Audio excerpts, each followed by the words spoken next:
you off my mind. Hi guys, welcome back to my YouTube channel.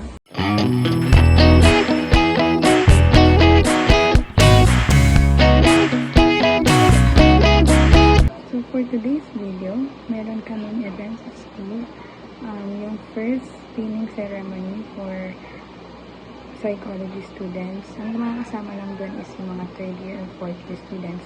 Since 4th year psychology student na ako, kasama ako doon.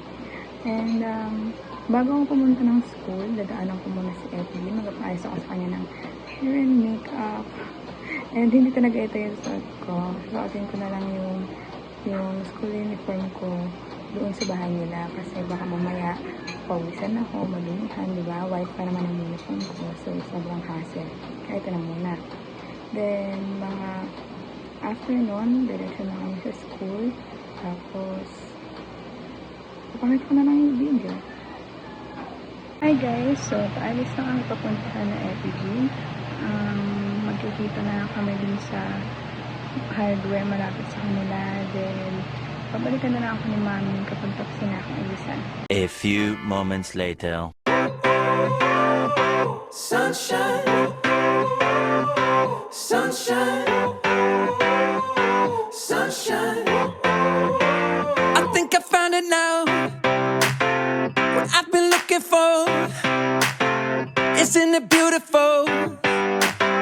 It's got my head all up in the clouds. I think I found. Hi guys! Tapos na ako ayusin ni Effie. Ganda ko na.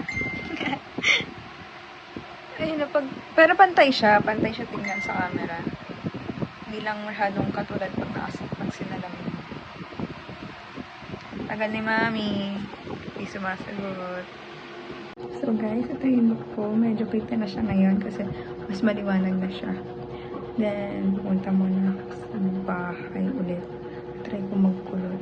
Tsaka medyo bowel movements is not giving. This is my final look. Nagkulot lang ako ng medyo. Hindi kasi siya talaga kumukulot. Yung buhok ko. Sobrang hirap niyang pasunurin. Kaya, ewan ko kung maayos ba yan. Ayusin ko na lang mamaya pagdating sa school. Tapos, ayun, paalis na kami. Pupunta na kami ng school. Tapos, baka maghintay lang kami ng ilang ano doon dahil 3:30 daw ang start.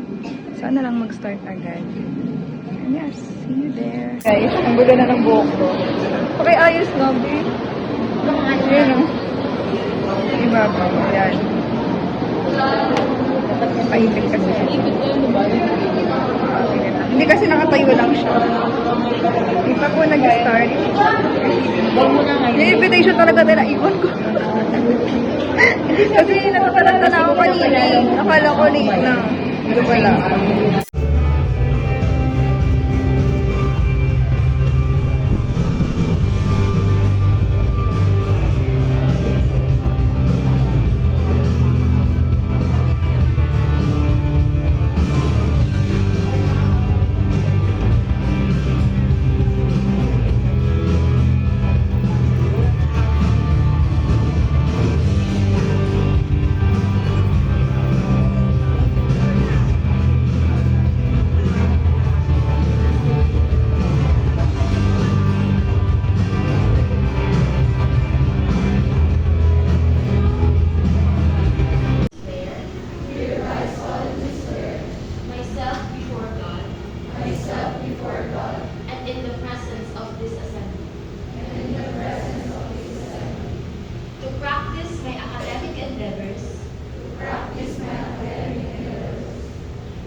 you on my